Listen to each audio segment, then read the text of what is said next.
Bien. Eh bien, bonjour mesdames et messieurs, merci d'être là.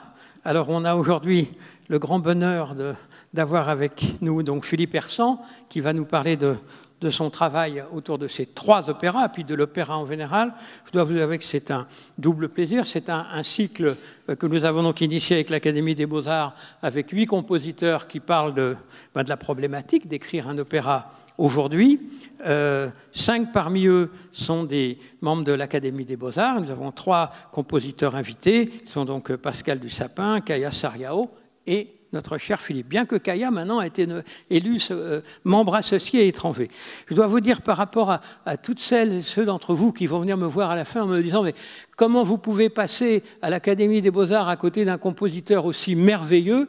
Je vous répondrai tout de suite, on a tout essayé pour le faire venir, simplement c'est un casanier de la pire espèce, c'est un type qui est dans son monde, c'est très difficile de l'attirer vers nous, je n'ai pas dit mon dernier mot, mais voilà, et vous dire tout le bonheur que j'ai d'accueillir celui que je considère comme certainement un des plus importants et grands compositeurs français vivants, et je pense que ces opéras rentreront dans le répertoire. Maintenant, tu n'as plus qu'à nous faire quelque chose de bien après ce que je vous ai dit.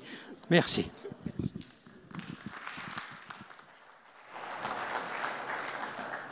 Merci Laurent, merci à l'Académie des Beaux-Arts de m'avoir invité à participer à ce cycle de conférences, écrire un opéra au XXIe siècle, et puis merci de votre présence.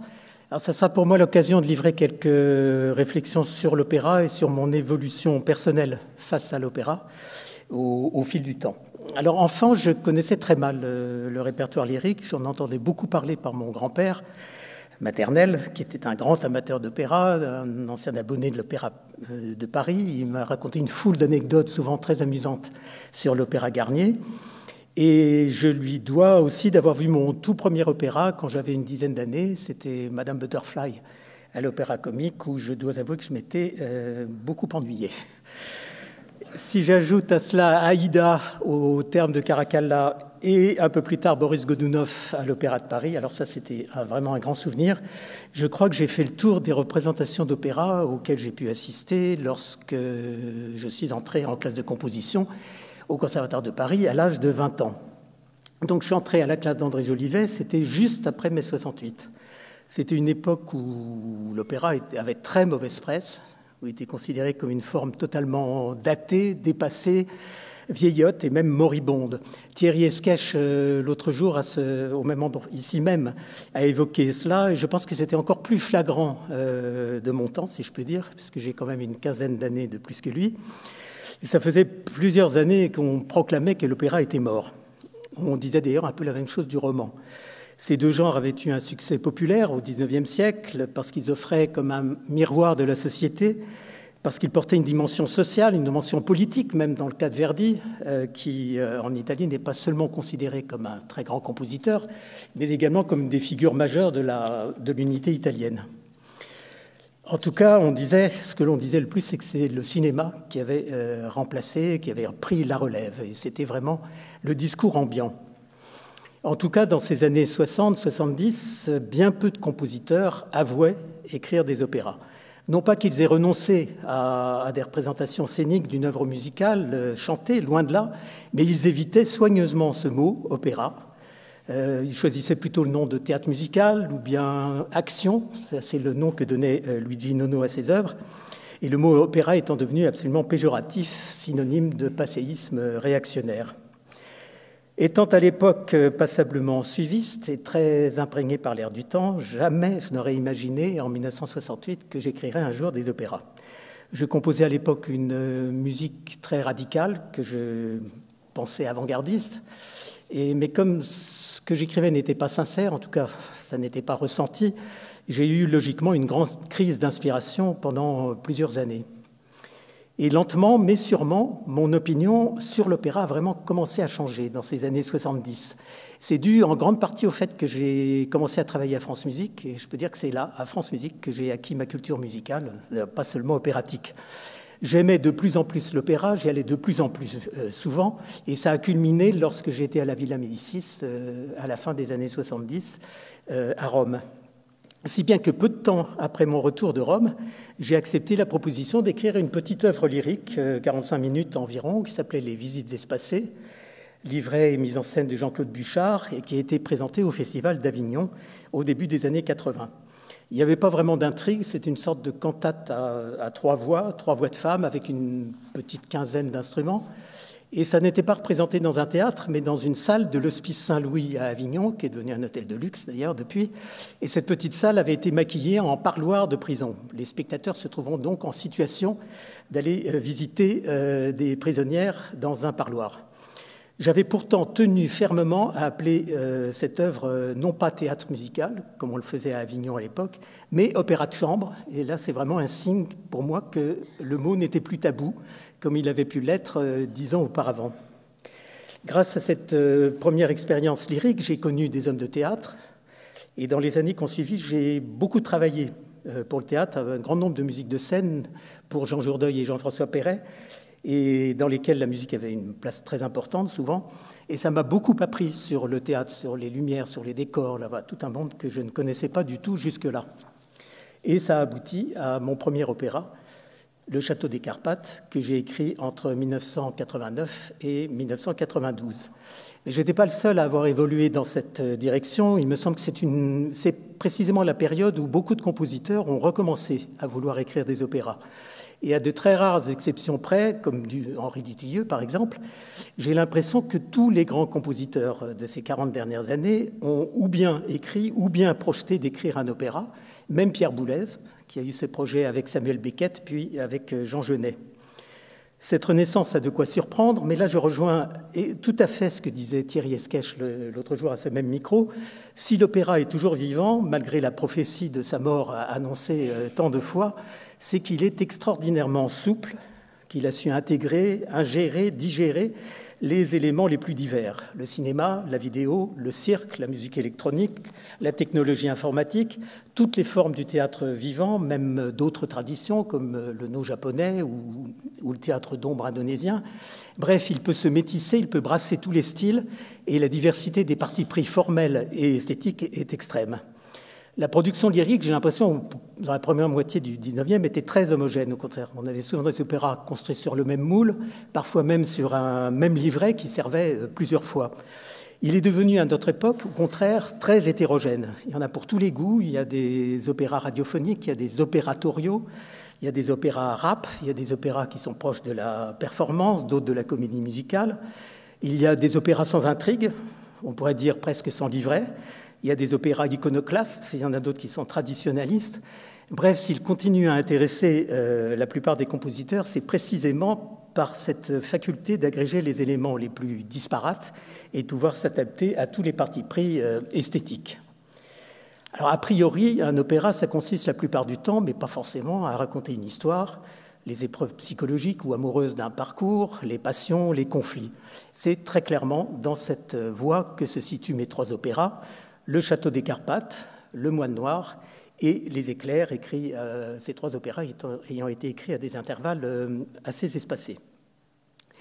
Le Château des Carpates date du début des années 90, s'inspire du roman homonyme de Jules Verne, un sujet que j'avais choisi moi-même et dont j'ai en partie écrit le livret avec un ami scénariste, Georges Silva Mello. Et c'est un vrai hommage à l'opéra, presque une déclaration d'amour. Mais c'est un hommage un peu funèbre. Alors, le roman de Jules Verne raconte la mort en scène d'une diva au théâtre San Carlo de Naples et sa résurrection virtuelle, parce qu'elle a été enregistrée et filmée au San Carlo par un homme qui était amoureux de sa voix. Le roman date de 1892, lorsque commencent à apparaître les machines de reproduction mécanique de l'image et du son, comme le phonographe de Thomas Edison. Alors, Thomas Edison, son fantôme était déjà là dans le Château des Carpates. Il apparaîtra en vrai, comme vrai personnage dans mon dernier opéra, Les Éclairs. Château des Carpates a été créé à Montpellier, d'abord en version concert, ensuite en version scénique, repris plusieurs fois à Nancy, à Caen et en Allemagne. Et, entre parenthèses, un petit remerciement à Laurent Petit-Girard, parce que c'est lui qui, pour la première fois, a dirigé un de mes opéras à Paris, en version concert, avec l'orchestre Colonne. Le deuxième opéra, Le Moine Noir, d'après une nouvelle de Tchekhov, a été créé à Leipzig en 2006. Et pour le livret, j'avais fait appel à mon frère Yves. Malheureusement, cet opéra n'a été créé que dans une traduction allemande. Je ne l'ai jamais entendu dans la version originale, qui est en français. Là aussi, c'est moi qui avais choisi le sujet. Mais je ne m'étendrai pas plus longuement sur ces deux opéras, car malheureusement, je n'en ai pas de captation vidéo. Et dans le cas du Moine Noir, je n'ai même pas un bon enregistrement. Je dirais simplement que ce sont des opéras plutôt contemplatifs, assez statiques en ce qui concerne le Château des Carpates, qui est un opéra mélancolique, disons, avec de longues arias, notamment pour la soprane et pour le baryton. Le rythme est plus soutenu dans le Moine Noir, qui est découpé en 8 scènes plus resserrées, et l'opéra est principalement centré sur la figure fascinante d'Andreï, personnage imaginé donc par Tchekhov. Et ces deux opéras ont en commun de faire appel à un orchestre plutôt fourni, et je dirais même avec le recul, trop fourni, au sens où il risque souvent de couvrir le chanteur. Et il faut bien dire que c'est un des gros problèmes auxquels nous sommes tous confrontés, nous autres compositeurs d'opéra. L'orchestre joue certes un rôle très important dans un opéra, il est comme un personnage invisible, mais il faut évidemment savoir trouver un équilibre, sonore bien sûr, pour qu'il ne couvre pas les voix, mais de façon plus générale, éviter que ces commentaires ne prennent le dessus et ne finissent par faire écran aux mots et à la voix. Alors à ce propos, il y a une anecdote qui m'est souvent revenue à l'esprit, elle est restée très longtemps présente dans un coin de ma tête. Tandis qu'on répétait le Château des Carpates à Montpellier, j'ai rencontré par hasard dans la rue un ami flûtiste, Jean-Luc Menet. Bon, qu'est-ce que tu fais là? Bon, lui avait un concert, moi j'explique, j'ai les répétitions de mon opéra. Alors il devait repartir le lendemain, donc il ne pouvait pas assister à une représentation. Et il m'a demandé si, par contre, il pouvait assister à une répétition. Alors il se trouvait qu'il y avait ce jour-là le premier filage, donc il y a assisté. Il ignorait absolument tout de cet opéra, du livret. Il n'avait pas lu le roman de Jules Verne. Il ne savait pas du tout même de quoi ça parlait. Et il n'y avait pas de surtitres dans la salle, parce qu'à l'époque, 1993, ça n'était pas encore généralisé dans les maisons d'opéra. Un peu inquiet, à la fin de la représentation, je lui ai demandé « Est-ce que tu as compris quelque chose à l'histoire de cet opéra ?» Et il m'a avoué « Écoute, non, pratiquement rien. » Mais au bout d'un moment, je n'ai même pas essayé, j'ai écouté la musique. Et ça ne m'a pas vraiment surpris, parce qu'à vrai dire, je m'y attendais.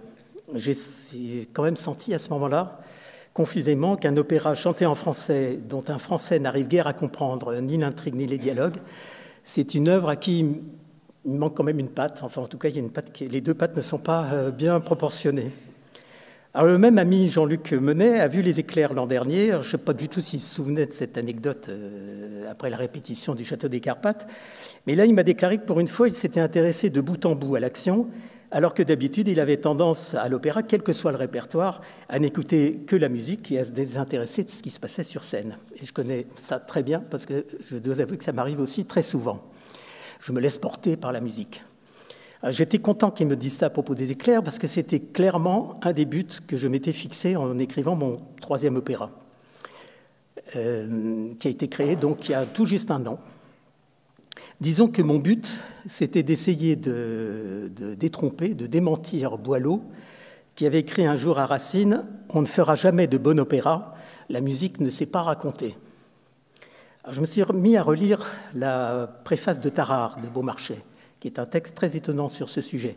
Tarare, c'est le seul livret que Beaumarchais a écrit. La musique est de Salieri. Alors évidemment, ces pièces ont donné lieu à des opéras très connus, Barbier de Séville, Noces de Figaro, mais ce n'est pas lui qui était l'auteur du livret, ce n'est pas lui qui l'a transposé en livret. Donc dans cette longue préface de Tarare, qui est un texte qui garde toute sa pertinence, bien qu'écrit en 1987, bien, on trouve des propos très intéressants. On n'est pas obligé de partager son point de vue, mais ce que j'aime beaucoup, c'est qu'il met les pieds dans le plat. Il entreprend dans cette préface de répondre à une question franche et directe. Pourquoi est-ce que je m'ennuie toujours à l'opéra ? Alors, il parle beaucoup de l'équilibre nécessaire entre les mots, la musique. Évidemment, il prêche pour sa paroisse. Voici quelques phrases de cette préface de Tarare.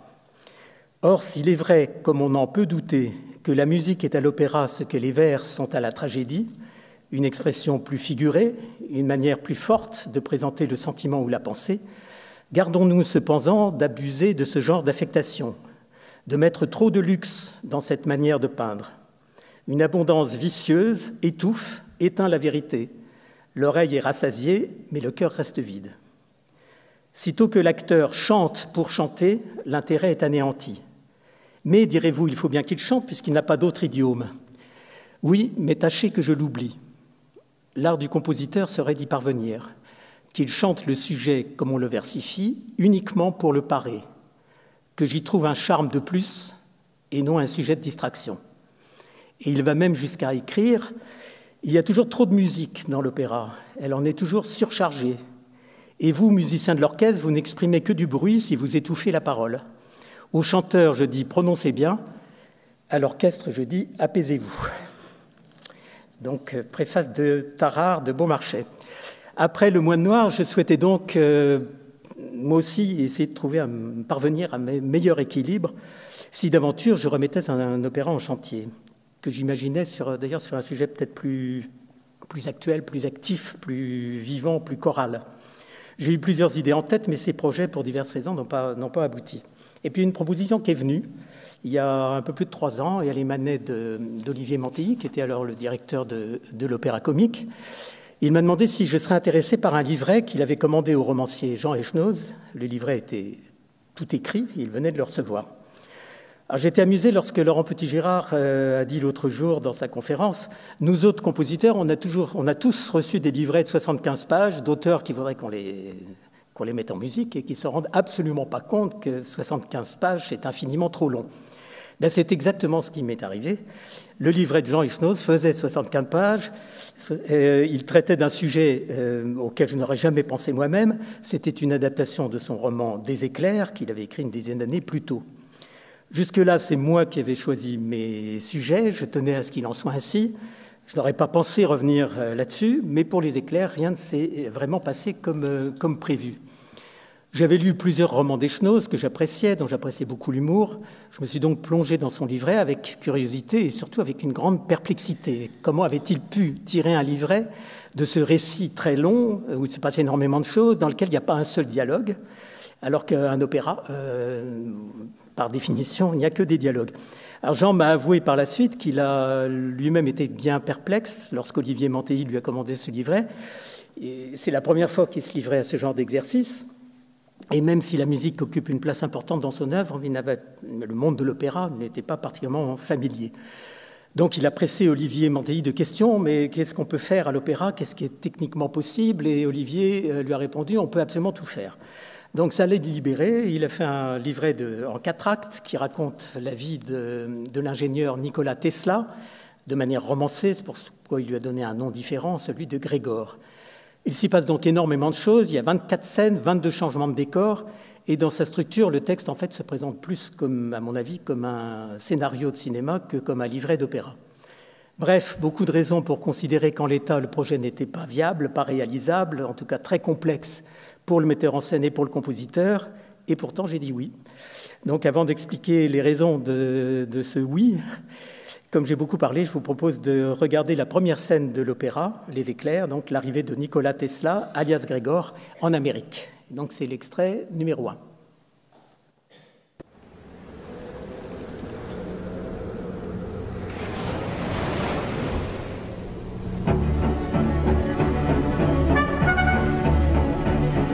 Le ciel est traversé par les oiseaux de mer.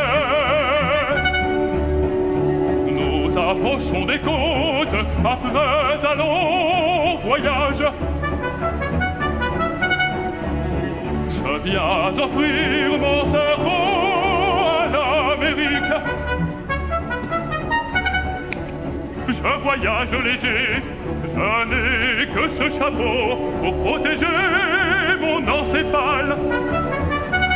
Ce par-dessus et ses 3 poches, 33 $ dans celle de droite, et dans la gauche, comme il se doit, 3 lettres de recommandation. Rien n'est donc aussi beau qu'un multiple de toi. Honoré professeur Edison, permettez-moi de vous recommander le jeune docteur Grégor, dont les recherches dépassent désormais les miennes, et que vous seul, sans doute, etc., etc. Il exagère un peu, mais exagère à peine. Le pauvre homme n'avait plus grand-chose à m'apprendre. L'heure a sonné pour moi de prendre mon envol, semblable au goéland exhortant le navire. Aux mouettes affluant vers moi pour m'accueillir. Les oiseaux sont toujours mes alliés singuliers.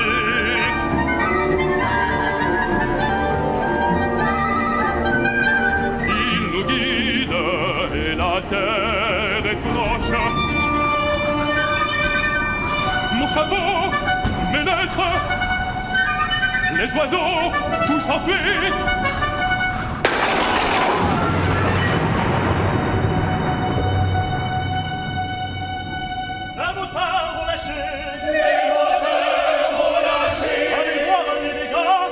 Des machines, j'en viens, ce sont les dynamos qui flanchent. Les dynamos qui flanchent. Les mécaniciens n'y comprennent rien. Les mécaniciens n'y comprennent rien. Ce modèle Edison qu'on nous a imposé, j'ai toujours redouté ses faiblesses. Il ne saura jamais câblé à notre compagnie d'envoyer des secours. Le bateau est en difficulté. Dynamo, dites-vous, c'est mon rayon, je m'en occupe. Bobine, turbine et dynamo, je ne connais qu'elle. Montrez-moi, où ça se passe.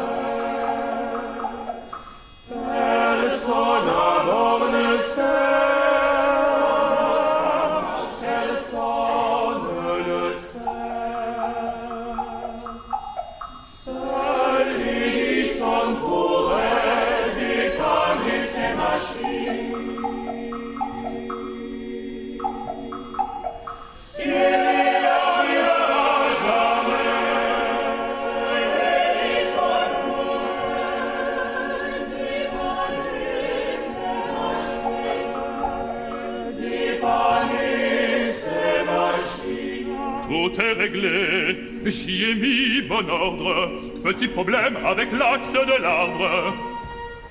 Tout Edison qu'il soit, il n'est pas infaillible.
Voilà donc la première scène des Éclairs, avec un petit clin d'œil à la fin au scherzo de la Symphonie du Nouveau Monde de Dvorak,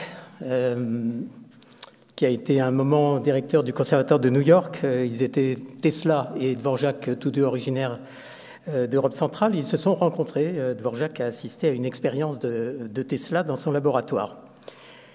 Pour en revenir au livret de Jean Echnoz, plusieurs choses m'ont séduit. Tout d'abord, la langue d'Echnoz, sa prosodie. Parce que les phrases coulent et leur mise en musique est aisée. Elles sont bien rythmées, elles ne sont pas trop longues. Parce qu'il y a des phrases quelquefois magnifiques quand on les lit, mais qui posent de gros problèmes quand on veut les mettre en musique. Ça m'était arrivé, par exemple, en mettant de la musique sur quelques poèmes des Illuminations de Rimbaud. Mais là, ce n'était pas du tout le cas. Aucune phrase ne m'a donné de fil à retordre, et au chanteur non plus. J'ai été séduit aussi par la grande variété des scènes, des situations, mais bien plus encore par le personnage central, la figure de Tesla, alias Grégor dans l'opéra, qui est un personnage vraiment tout à fait extraordinaire, un des plus grands inventeurs de tous les temps, pas très bien connu chez nous, serbe, né dans l'Empire d'Autriche en 1856, par une nuit d'orage, ce qui a, dit-il, lui a donné sa passion pour l'électricité. Alors l'opéra commence donc au moment où il s'apprête à débarquer en Amérique, en 1884. Au cours de sa très longue vie, puisqu'il est mort en 1943, il aura laissé plus de 300 brevets, joué un rôle déterminant dans l'adoption du courant alternatif, sans doute son plus grand titre de gloire, contribué à l'invention de la radio, des rayons X, de l'énergie sans fil, de la télécommande, de tant de choses encore. Notre vie quotidienne est extrêmement redevable à Tesla. Génie visionnaire, prédisant il y a un siècle que nous pourrions bientôt être connectés avec le monde entier grâce à un simple petit appareil qui tiendrait dans la poche. Génie des sciences, mais nul en affaires. Beaucoup de ses inventions ont été usurpées par d'autres. Il est mort criblé de dettes, travailleur infatigable, ne dormant que 2-3 heures par nuit, idéaliste, rêvant de fournir l'énergie gratuite et illimitée pour tous. On regrette bien qu'il n'y soit pas parvenu. L'esprit sans cesse en mouvement, réputé à moitié fou, prétendant avoir établi un contact avec les extraterrestres, objet pour cela de très nombreuses légendes urbaines, très étrange dans sa vie quotidienne, peu d'amis, à l'exception notable de Mark Twain, pas de liaison amoureuse, pétri de contradictions, bienfaiteur de l'humanité bien que misanthrope, dandy toujours tiré à 4 épingles bien que solitaire et inadapté à la vie sociale, préférant la compagnie des pigeons à celle des hommes, obsédé par le chiffre 3, et bourré de tics obsessionnels, compulsifs, avec des phobies étranges. Alors il avait la phobie des microbes, ça peut se comprendre, mais il avait aussi la phobie des colliers de perles, et ça on comprend moins bien. Bref, un personnage incroyablement riche et fascinant et paradoxal. Et la résonance, je trouve que cet homme a encore dans nos vies d'aujourd'hui est incroyable. Alors, lorsque j'ai commencé à réfléchir à cet opéra, après avoir terminé les autres travaux en cours, ma première idée, ça a été d'aller à Belgrade pour visiter le petit musée Tesla. C'est tout petit, il y a 4 salles. On y voit des objets personnels de Tesla, des vêtements de luxe. Il était vraiment très bien habillé. Ses chapeaux, ses lettres. Et puis régulièrement, toutes les heures, on reproduit une expérience de Tesla.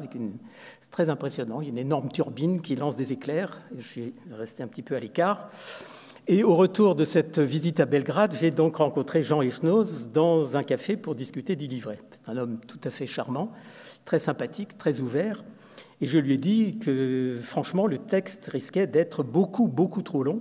Mais il m'a immédiatement mis à l'aise. Il m'a dit, écoutez, vous faites ce que vous voulez, vous supprimez du texte comme bon vous semble, vous n'hésitez pas à trancher dedans si ça permet de resserrer l'action, vous faites des ellipses si elles vous semblent nécessaires. Vous avez absolument carte blanche, à condition, bien sûr, de préserver la cohérence.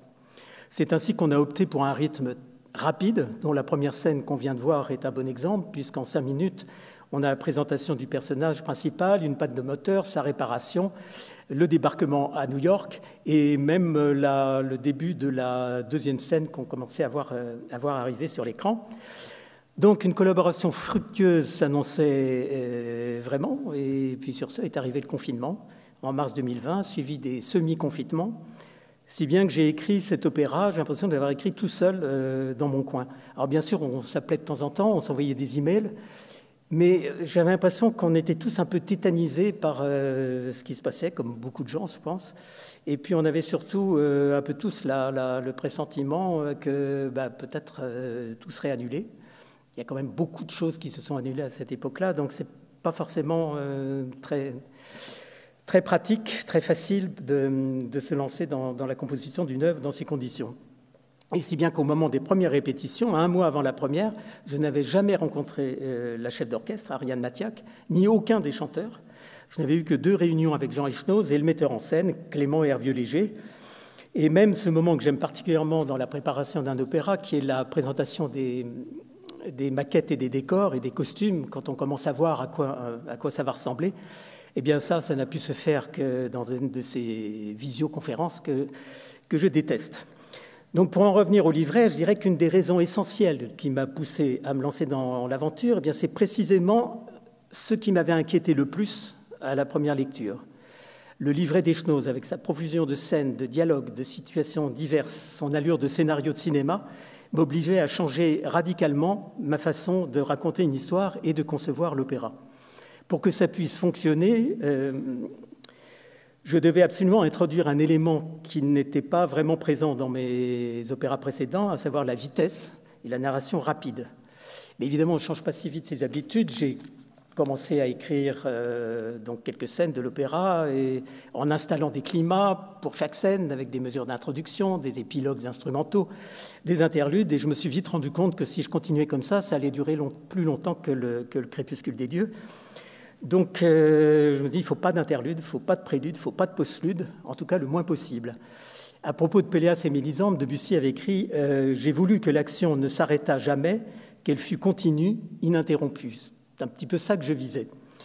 Debussy, pourtant, avait dû rallonger à la dernière minute des interludes à la demande du directeur de l'Opéra Comique, Messager, pour permettre des changements de décor qui sont nombreux dans Péléas. Ces pages ajoutées sont magnifiques, mais elles ralentissent un peu l'action.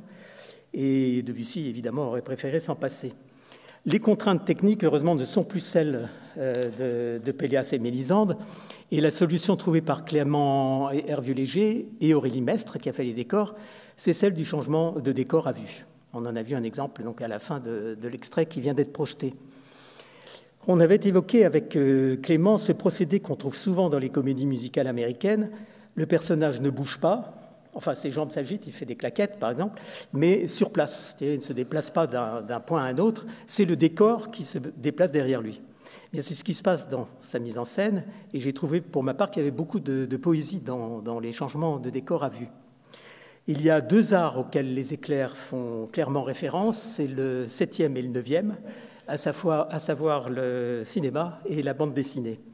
Les éclairs... C'est une bande dessinée. Les décors d'Aurélie Mestre, du reste, ils font songer. Ils évoquent les premiers albums d'Hergé, tout particulièrement, bien sûr, Tintin en Amérique. Le récit est véloce, les vignettes défilent rapidement. Le ton peut sembler léger parfois. J'ai d'ailleurs intitulé les éclairs « Drame joyeux », bien qu'on y trouve du drame et même une scène horrifique. Tout cela, en tout cas, n'était pas simple à réaliser sur une scène. Pour que cette mise en scène, qui est très virtuose, puisse fonctionner de façon fluide, sans s'enrayer, il fallait une équipe technique exceptionnelle. Je salue donc l'équipe technique de l'Opéra Comique, qui est d'ailleurs très réputée. Et sur cette production, on peut dire qu'ils n'ont pas chômé. La mezzo qui chante le rôle d'Ethel, Marie-Andrée Bouchard-Le Sieur, qu'on va voir dans les extraits suivants, m'avait dit « Écoute, tu regardes toujours les répétitions depuis la salle, ce qui est normal, mais viens voir un peu ce qui se passe en coulisses. » Donc c'est ce que j'ai fait, et j'ai vu une véritable ruche de techniciens, d'habilleuses, de régisseurs, de choristes, qui s'activaient de façon ordonnée mais frénétique, en perpétuel mouvement, dans un espace extrêmement restreint, parce qu'il n'y a pas beaucoup de dégagement dans les coulisses de l'Opéra Comique. Le plus sollicité étant évidemment Jean-Christophe Lagnès, celui qui chante le rôle de Grégor, et qui n'arrête pas, du début à la fin. Il change constamment de costume. Il m'a dit qu'en tout et pour tout, il avait 7 minutes de répit pendant la représentation de l'opéra.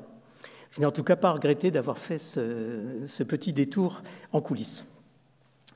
J'ai donc beaucoup réfléchi à ce problème des transitions, tâché de les varier le plus possible, de m'adapter selon les cas, pas de transition du tout, enchaînement brusque donc, ou fondu enchaîné, et la fin de l'acte 2 en offre un exemple. L'extrait qu'on va voir maintenant est un peu plus développé dans la durée, et s'y enchaînent 3 scènes très différentes. Alors tout d'abord, la fin de la scène centrale de l'opéra, elle se trouve effectivement en plein milieu. Elle tranche à tout point de vue avec le reste, car elle est crue, elle est réaliste, elle ne prend aucune distance, elle est même assez atroce, à vrai dire. Elle montre de la façon la plus brutale les dérives de la science sans conscience, qui n'est que ruine de l'âme, comme disait Rabelais. Et c'est l'épisode le plus sordide de ce que l'on a appelé la guerre des courants. Furieux de voir que le courant alternatif proposé par Tesla marchait mieux que le sien, lui qui prônait le courant continu, Edison a voulu montrer au monde les dangers du système de son rival. Il a donc organisé des démonstrations publiques d'électrocution d'animaux, de chiens, de chats, puis même d'un éléphant, puis d'un être humain, un détenu condamné par la justice. Thomas Edison est celui qui a imaginé la chaise électrique, qui en a fait construire le premier modèle pour tenter de discréditer son rival. C'était en 1890, et la scène fut décrite comme insoutenable par les témoins. On verra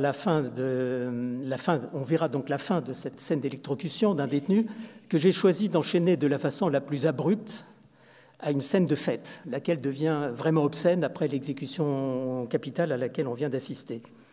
Au début de cette fête, on entend une petite danse serbe, c'est un hommage à Grégor, Tesla donc était serbe d'origine. C'est une fête en son honneur, mais il n'est pas là, il est en retard. La journaliste Betty, l'homme d'affaires Parker et le couple de mécènes Ethel et Norman Axelrod commentent les événements récents, célèbrent la gloire de Grégor. C'est en fait une vraie scène d'opéra bouffe avec des propos mondains, banals, un peu vains. Grégor arrive enfin, très en retard, mais la fête ne l'intéresse absolument pas. Il est ailleurs. Et là, j'ai suggéré à Jean, plutôt que de séparer, de délimiter clairement les deux scènes, d'imaginer au contraire une sorte de grand fondu enchaîné. C'est-à-dire que la fête s'évanouit et Grégor se retrouve dans son laboratoire. C'est le décor donc, qui va changer derrière lui. Voici la fin de l'acte 2, donc extrait numéro 2.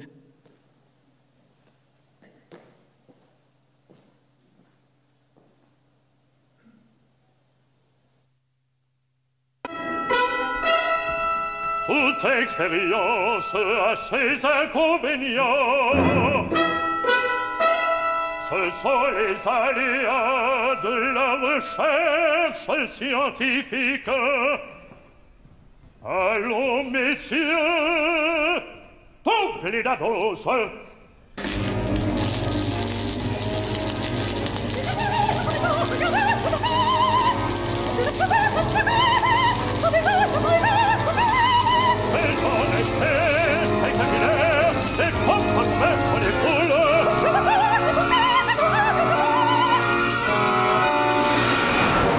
Calmez-vous, je vous en prie.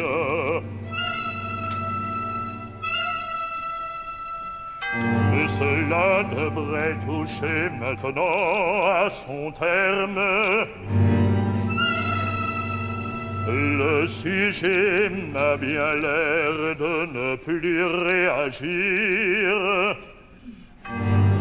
Attendons l'expertise du médecin légiste.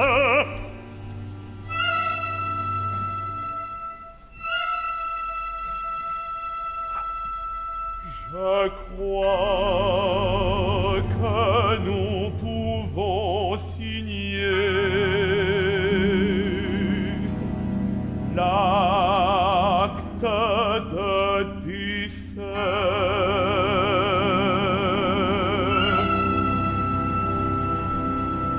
Parfait, justice est faite, et le progrès technique a franchi un grand pas. Insistez bien là-dessus dans votre article.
J'ai donc assisté à cette scène affreuse.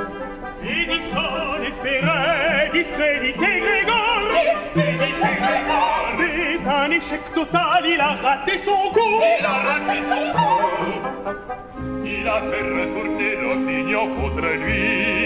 Grégor a remporté la guerre des courants. Sa popularité passe toute espérance. J'encaisse chaque jour de nouveaux bénéfices. On a même annoncé qu'il fait l'objet d'un culte, une sorte de secte, un peu... Une secte, une secte.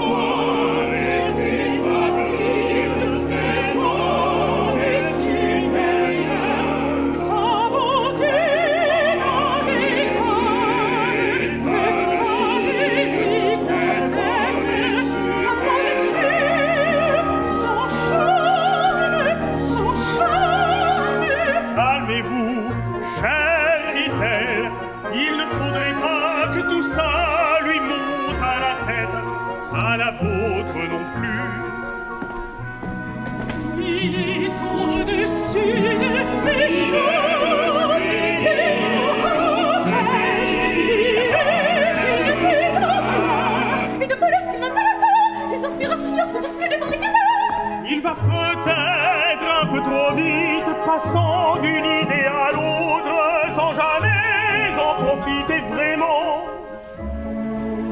Laissez-le débaucher ses intuitions. Je me charge de leur exploitation. Je transforme l'idée en dollar et le dollar est universel. Il a trouvé en vous un bienfaiteur, et peut-être aurait-il besoin d'une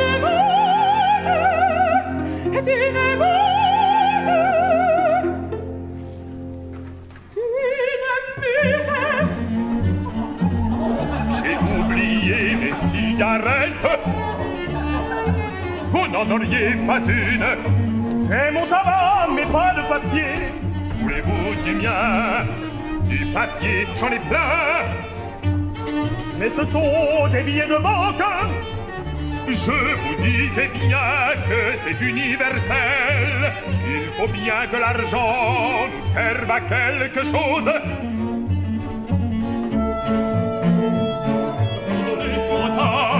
J'étais en conférence avec quelques savants européens.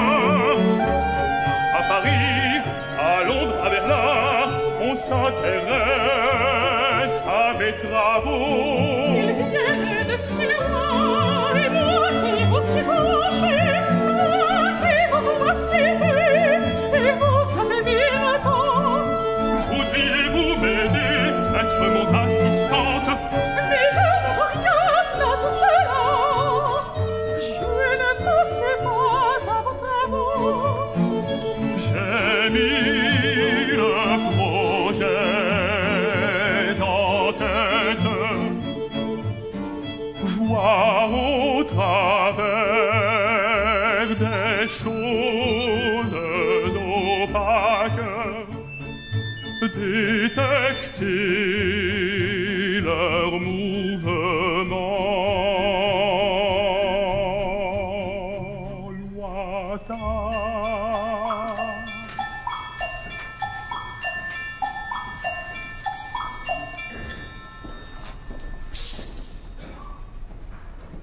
Commander les machines à distance.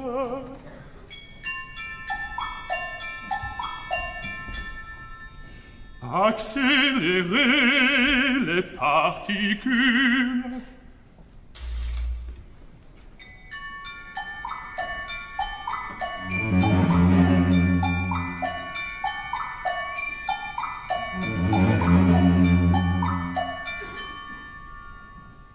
Transformer l'air en liquide, scruter l'infiniment petit.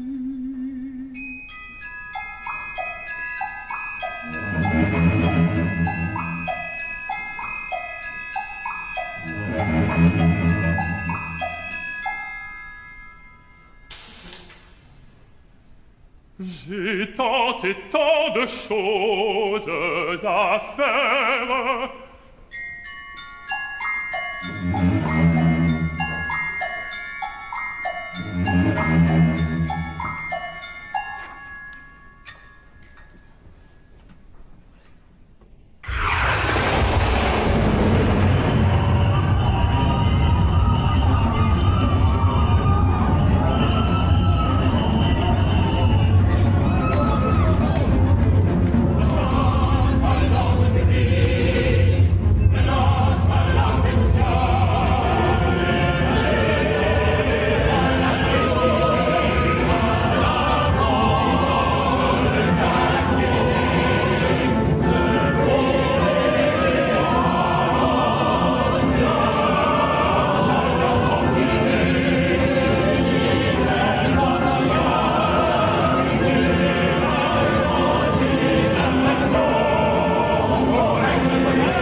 C'est sans doute dans cette dernière scène de l'acte 2 que la référence à l'art de la bande dessinée est le plus manifeste, avec cette bataille entre les policiers et les membres d'une secte adorateur de Grégor.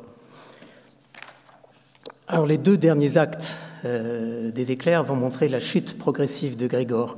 J'ai donné à l'opéra le dénominatif de drame joyeux, car oui, il y a de la joie, une grande joie créatrice chez Grégor, qu'il exprime à plusieurs reprises. Mais cette joie va finir par disparaître et laisser place au drame dans la deuxième moitié de l'opéra. Les idées de Grégor commencent à paraître loufoques, l'opinion publique le considère comme à demi fou, et son idée de créer une énergie gratuite à la portée de tous ne plaît évidemment pas du tout à l'homme d'affaires Parker, celui qui allume ses cigarettes avec des billets de banque, lequel évidemment n'allait pas financer un projet de production d'énergie gratuite qui ne lui rapporterait rien. Il rompt donc son contrat avec Grégor.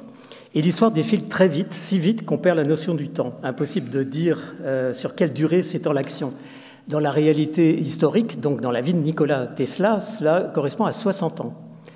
L'apparence physique de Grégor ne change pas, il est comme Tintin, il ne vieillit pas.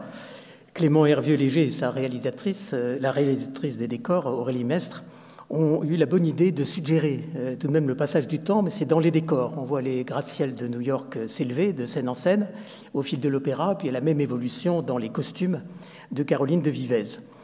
Donc l'histoire défile très vite, ce qui induit qu'il y a beaucoup plus de dialogues que d'air dans cet opéra. Les dialogues, les récitatifs dans l'opéra mozartien, par exemple, font avancer l'action, alors que les airs la suspendent et sont plus introspectifs et traduisent le sentiment d'un personnage.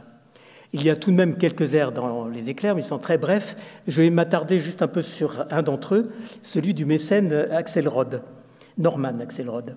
Alors c'est le seul cas où j'ai demandé à Jean de rajouter du texte, sinon j'ai plutôt beaucoup retranché, mais il semblait que ce petit monologue manquait. Alors il m'a fait une proposition que j'ai trouvée très intéressante. Dans un air ou un monologue de théâtre, le personnage exprime son sentiment intérieur. Norman, lui, va se livrer à un déni flagrant de réalité, alors qu'il sait très bien que l'avenir de Grégor est sombre, alors qu'il voit bien que sa femme est folle amoureuse de Grégor. Eh bien, il dit tout le contraire. Il dit « Notre ami marche vers la gloire, mon épouse est un don du ciel », donc il se ment à lui-même, ce qui m'a donné l'occasion d'écrire une musique en totale contradiction avec les paroles. C'est une sorte de blues, avec pour modèle une très belle chanson de Chet Baker qui s'appelle « I was born to be blue ». Et le chanteur, c'est le ténor François Rougier, doit donc chanter « Tous les espoirs me sont permis » en mettant dans sa voix tout le désespoir du monde. Extrait numéro 3.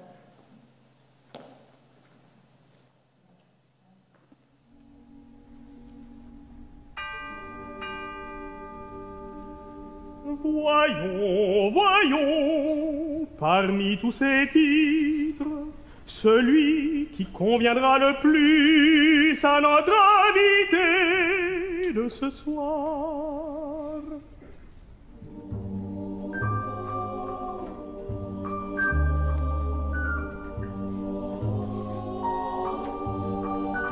Voilà, bien sûr,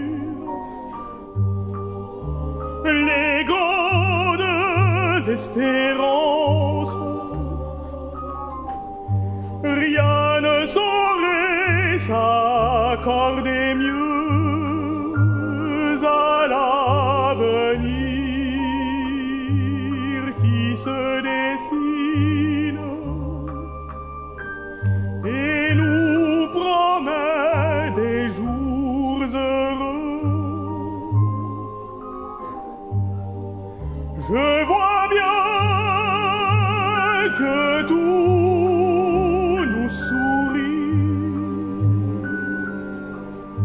Mon entreprise est florissante. Mon épouse est un don du ciel. Notre ami marche vers la gloire et l'avenir est dans nos mains. Tous les espoirs nous sont permis. Tous les espoirs nous sont permis. Tous les espoirs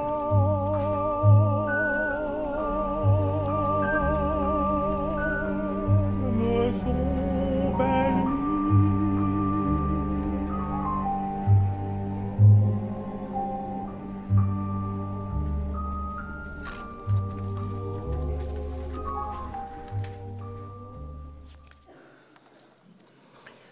L'un des opéras auxquels j'ai beaucoup pensé en écrivant Les Éclairs, c'est The Work's Progress d'Igor Stravinsky. Sans qu'il y ait vraiment d'influence directe, je pourrais dire que ça a été un lointain modèle, notamment par le choix d'une écriture franchement tonale, mais contrastée, parfois violente, avec toute une mosaïque de références et même des clins d'œil à Broadway. The Work's Progress, la carrière d'un libertin, s'inspire d'une série de peintures et de gravures de William Hogarth, qui raconte, un peu comme une bande dessinée finalement, la carrière d'un libertin qui va conduire le héros depuis de la richesse et la gloire jusqu'à la misère et l'asile d'aliénés. C'est au déclin de Grégor qu'on va assister dans tout le dernier acte, et c'est bien le destin qu'a connu Nikola Tesla, de plus en plus inadapté et toujours aussi peu doué pour les affaires. À la fin de sa vie, sa seule promenade quotidienne était d'aller nourrir les pigeons près de son hôtel, le New Yorker Hotel. Alors Grégor meurt lui aussi dans une chambre d'hôtel.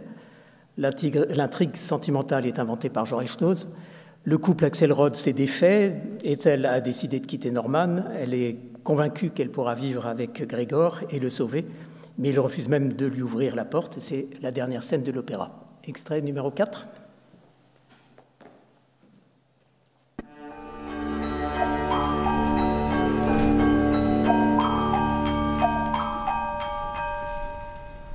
Ouvrez-moi, je veux quitter ma vie passée pour l'achever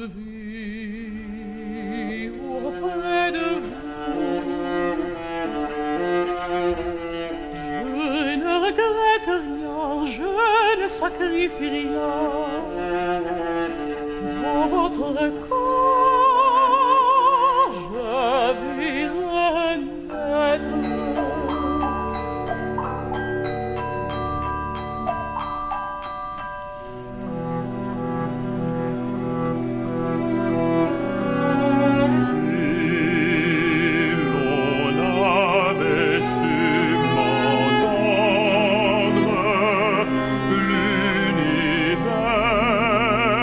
Serait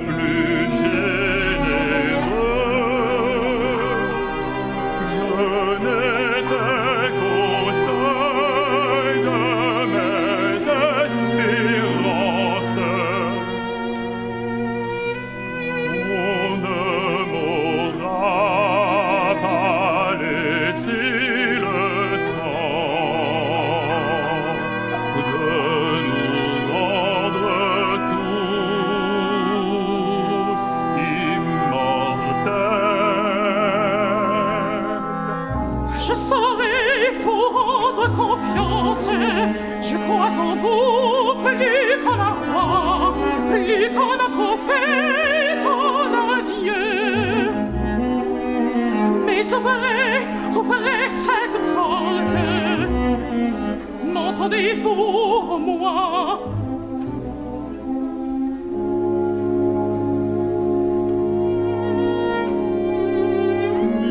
Personne ne veut m'entendre.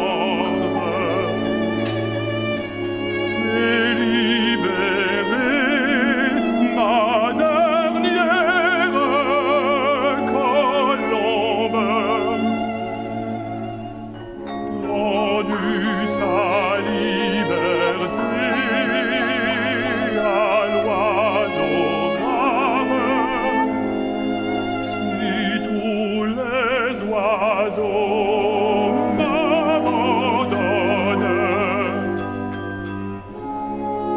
je n'attends plus rien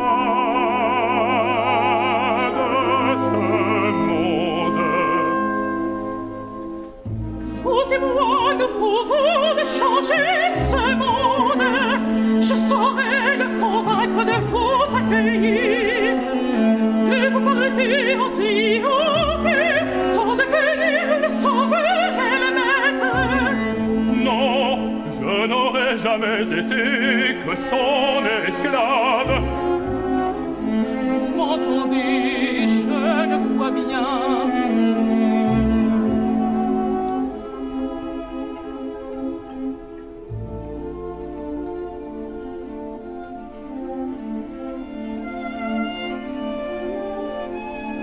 Les portes sont fermées.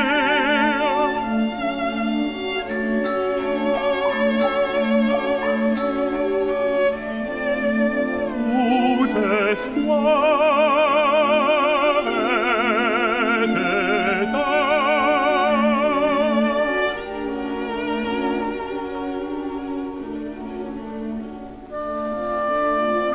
Je suis votre espérance. Ouvrez-moi par pitié.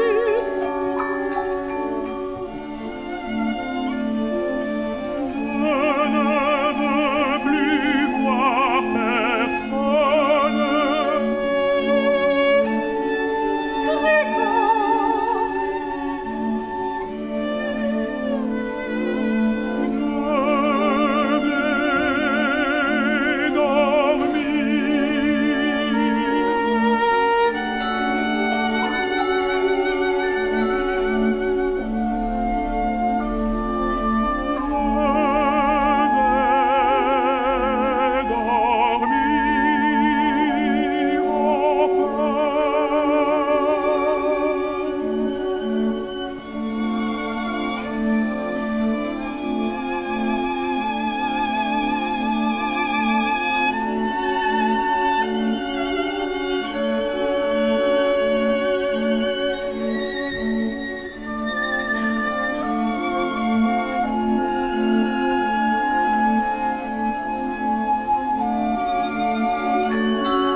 L'heure tourne. L'équipe qui a été réunie était vraiment formidable. Je ne peux pas tous les citer, mais c'est extraordinaire que ça arrivait à si bien s'entendre alors qu'on n'avait pratiquement pas pu échanger avant la première répétition. Il n'y a pas eu un nuage, il n'y a pas eu de guerre d'ego, enfin, c'est un véritable rêve. Et pourtant, Clément Hervieux-Léger m'avait dit m'avait avoué qu'avant les éclairs, il avait décidé de ne plus jamais mettre en scène d'opéra. Il n'est revenu sur cette décision que parce qu'il s'agissait d'une création et qu'il se sentait finalement plus libre en s'emparant d'un opéra nouveau. Il pouvait l'aborder avec fraîcheur, avec le désir de répondre au mieux à la musique et au livret, et donc contribuer à une œuvre commune sans se sentir obligé de proposer une relecture, parce que c'est le problème aujourd'hui. On joue sans arrêt les mêmes ouvrages. Il y a chaque année tant de productions de Tosca, de Traviata, de Carmen, de Parsifal ou de Noces de Figaro, que les directeurs d'opéra et les metteurs en scène se sentent obligés de proposer une version, une lecture décalée, quelque chose qui va trancher résolument sur les autres, et qui parfois va raconter autre chose que ce que raconte l'opéra pour se démarquer avec risque de surenchère assez souvent. Alors actualiser, oui, bien sûr, mais si on a quelque chose de nouveau à dire, si l'on veut traiter d'un sujet actuel, pourquoi ne pas commander et produire une œuvre entièrement nouvelle plutôt que d'essayer de faire dire à la chauve-souris ou au Freischütz des choses que ces opéras ne disent pas. Donc si on regarde par exemple la programmation du Palais Garnier à la fin du 19e, on se rend compte que sur 10 opéras, 9 étaient des créations ou des reprises d'œuvres récentes, composées 20 ou 30 ans avant, par exemple Gounod, Verdi, Massenet, et une seule œuvre du répertoire, par exemple le Don Giovanni de Mozart. Aujourd'hui, au mieux, c'est exactement l'inverse. Certes, il y a des créations en France, elles entrent malheureusement rarement au répertoire, mais ce n'est pas suffisant pour que l'opéra survive, et alors on ne peut pas espérer retrouver des programmations aussi contemporaines que celles de la fin du 19e, c'est hors d'atteinte, ça ne serait pas viable économiquement, mais il serait bon de trouver un plus juste équilibre. Alors je suis tombé par hasard sur une phrase écrite par le metteur en scène américain Peter Sellars, qui est l'auteur de mise en scène très décalée, lui par exemple des opéras de Mozart, mais qui par ailleurs a participé à un très grand nombre de créations ou de reprises d'œuvres récentes. Il me semble que lui a trouvé un bon équilibre entre répertoire et œuvres nouvelles. Et il écrivait ceci: « Existe-t-il une forme d'art assez souple, assez organique, assez subtile pour englober les impératifs sociaux et les questions d'identité qui se posent aux générations futures? Peut-être est-ce le cinéma, sans doute est-ce la vidéo, mais s'il s'agit de réunir des êtres vivants dans un même lieu et dans un même temps, alors faisons de l'opéra. » Ce sera le mot de la fin. Merci.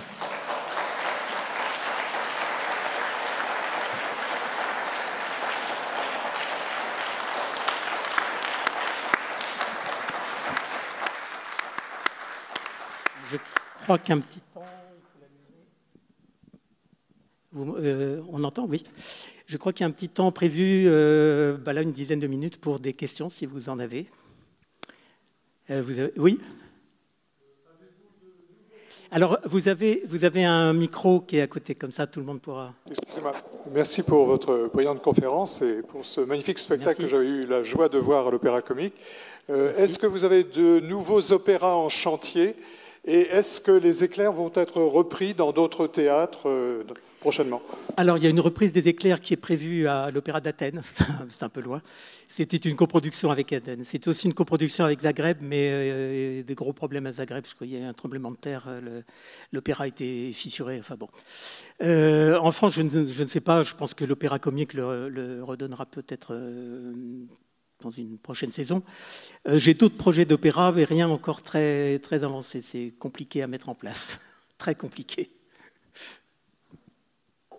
On va peut-être te poser des questions techniques. Pas trop difficile, s'il te plaît. Non, mais non. D'abord, une première question. Est-ce qu'au moment où tu écris comme ça, on est sur un problème souvent d'écrire plus un piano-chant qu'on va orchestrer, c'est-à-dire, autrement dit, d'avoir plus souvent une réduction de ce que va être l'orchestre qu'on ne va le faire dans une symphonie ou dans un concerto comme ça. Est-ce que, par exemple, est-ce que tu te chantes les parties, même avec les horribles voix que nous avons, nous, compositeurs, ne serait-ce que pour voir si c'est chantable? C'est-à-dire, où est-ce que... J'ai un ambitus d'une octave, à peu près.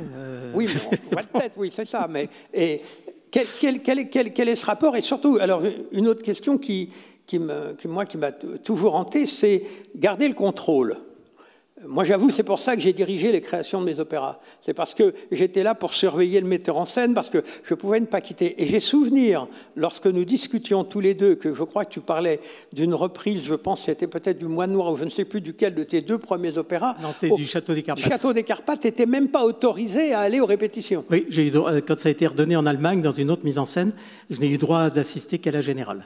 C'est-à-dire au moment où on ne peut plus rien faire, rien dire. C'est terrifiant. Parce qu'un compositeur, 2 ans auparavant, avait été très casse-pied. Pareil. Donc ils se sont dit, ils sont tous pareils. Et voilà, donc j'ai pas eu mon mot à dire. Non, là, ça s'est extrêmement bien passé. Là, mais c'est assez miraculeux parce que, je veux dire, on ne se connaissait pas du tout, donc ça aurait pu foirer complètement. Là, je dirais que c'est vraiment à mettre au crédit d'Olivier Mantelli de savoir choisir quelle personne mettre avec qui. Donc tout s'est passé au mieux dans le respect mutuel. Et puis il y a cette idée. Alors on voit bien l'idée très originale d'orchestration sur la trompette au départ qui intervient beaucoup, mais alors de faire des blocs chinois un instrument solide, enfin je ne sais pas c'est woodblock ou bloc chinois, c'est bloc chinois oui, je pense. Il y a les deux. Il y a les deux. D'en faire véritablement un instrument soliste, c'est très étonnant. C'était venu comment? Parce que c'est d'une efficacité formidable. Ben, il est venu, comment dire, il vient souvent lorsque Grégor est dans son laboratoire ou réfléchit. Je dirais que c'était presque, bon, enfin, j'ai un peu pensé à ça comme si c'était ses neurones quand il commence à se mettre en route. C'est des bruits un petit peu de machine, c'est ce que j'avais trouvé de mieux pour figurer la façon dont il cogite. Alors moi, j'ai découvert Tesla avec les Tesla, les voitures électriques, et Elon Musk, évidemment. Donc, évidemment, j'ai regardé l'histoire de Nikola Tesla. Bon. Mais je voulais savoir, parce que c'est typiquement... Enfin, ce que je trouve, c'est qu'il y a une atmosphère, évidemment, américaine là-dedans. Oui, absolument. Et quel rapport vous avez avec l'Amérique sur cet opéra? Aucun ou Non, là, c'est vraiment parce que l'action se situe en Amérique. J'ai tenu beaucoup dans la partie de Grégor à rappeler ses origines serbes. Il y a souvent, là, pas particulièrement dans ce qu'on a entendu là, mais il y a souvent des souvenirs de liturgie orthodoxe, parce que Tesla était le fils d'un prêtre orthodoxe. Donc lui est vraiment, d'ailleurs Edison dit, c'est un immigré serbe avec beaucoup de dédain. Donc lui a ce côté Europe centrale, disons, alors que tous les autres, oui, il y a des clins d'œil au jazz, effectivement au blues, ce qui n'est pas du tout courant dans mes œuvres habituellement, même pas du tout, à vrai dire. C'est la première fois aussi que j'utilise un synthétiseur, mais ça, à mon avis, c'est parce que le sujet le demandait. Mais moi, je l'enverrai à Elon Musk, et puis je le proposerai au festival Sundance, parce qu'il est filmé, c'est un opéra filmé. Donc, en fait, il faudrait faire tous les sous-titres, évidemment. Bah, c'est dire que la première chose qui ne va pas plaire à Musk, c'est qu'il s'appelle Grégor et pas Tesla. Mais on lui expliquera. Donc, Mais lui, il est là, à mon avis, rien que ça, il va dire non. Il est émigré aussi, lui. Hein. Et puis là, il a d'autres choses à faire avec Twitter, là, en ce moment. Alors, je vois que tu as eu le même... on a toujours ce problème. À un moment donné, quand on a deux groupes qui vont, en l'occurrence, être 2 masses chorales différentes, distinctes, qui se confrontent. Parce que moi, j'ai eu ce cas dans mes 2 opéras. On leur fait dire des choses simultanément, ce qui fait que pour nous, c'est très excitant. Maintenant qu'il y a le surtitrage, on est sauvés.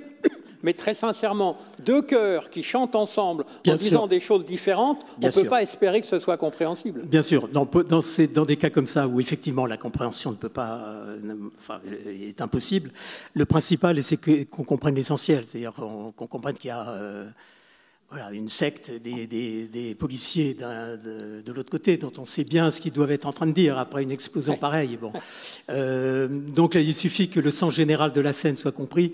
Là, je pense que les mots ont un petit peu moins d'importance. Mais sinon, j'ai vraiment voulu qu'on comprenne à peu près tout. C'est un peu plus difficile pour Betty, la journaliste, parce qu'elle est dans l'aigu. Bien sûr. Et puis, voilà. Mais j'ai essayé, j'ai voulu en tout cas qu'on comprenne, sinon 100%, du moins peut-être 85 ou 90%. Bon, tu y arrives. Mais est-ce que, par exemple, tu as eu ce moment où, ayant commencé à écrire de par l'écriture tonale, à un moment donné, le début d'une scène avec une sorte de thème qui s'impose, du coup, montrer quel est ce thème au librettiste et lui demander de réécrire la suite. Non. Non. Donc tu t'es débrouillé. Non, je me suis débrouillé, il m'a donné carte blanche. Ouais. Je ne l'ai même pas prévenu tous les jours que je retirais un mot, que je retirais une phrase.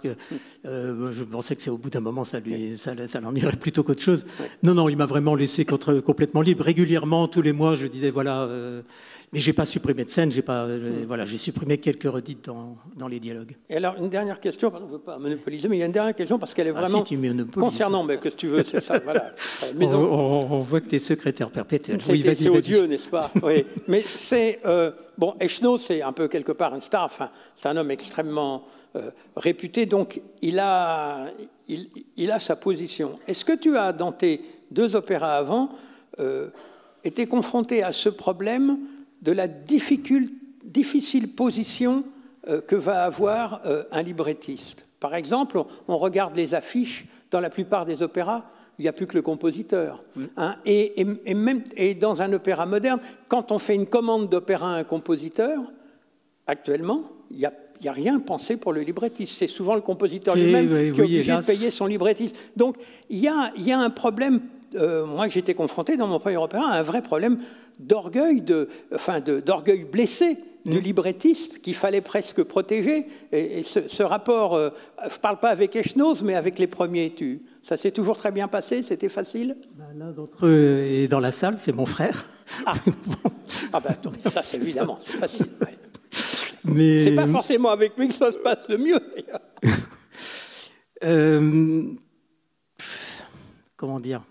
Ça nous arrive aussi dans les ballets, hein, par exemple.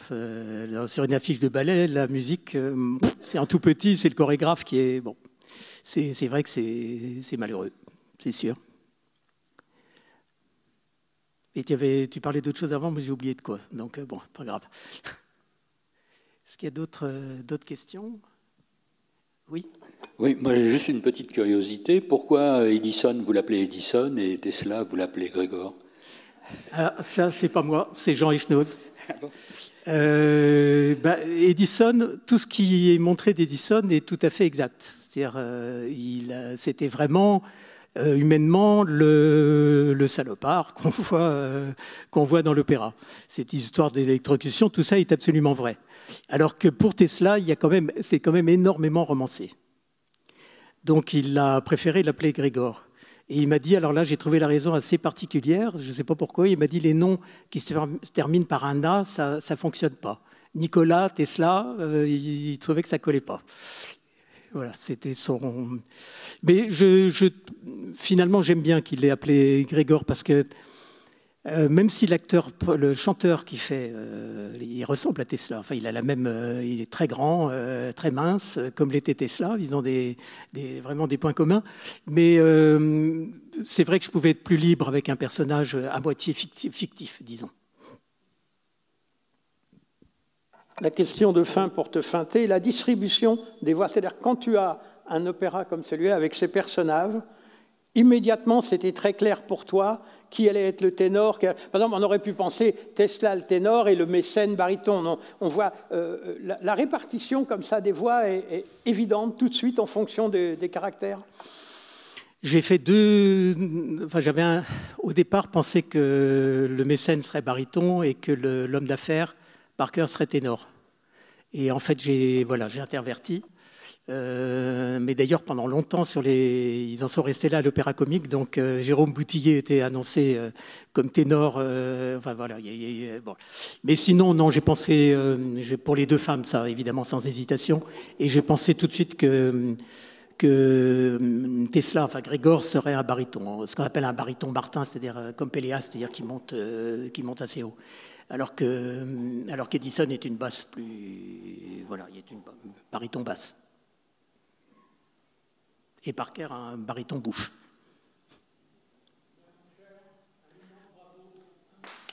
Merci.